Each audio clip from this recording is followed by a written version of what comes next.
In this video, I'll be showing you how to make following list private on Instagram. It's a very simple method, so if you find this video helpful, be sure to drop a like and subscribe. Now, it's very simple to do this, and you can do it on anything, whether you're on iPhone, Android, Samsung, or anything like that. It can be pretty annoying if you have people that you're following, but you don't want others to see that you're following them. All you want to do is open up your Instagram application. On the bottom right, click on your profile icon. Now, once you're here, go to the top right and click those three lines, and you're going to see a lot of different options here. All you want to do is scroll down and go to account privacy. Ensure your account is on private account.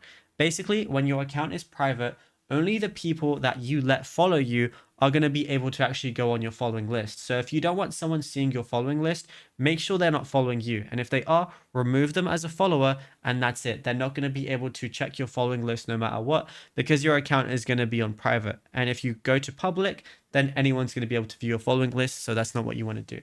And yeah, it's as simple as that. Now, if you found this video helpful, be sure to drop a like and subscribe.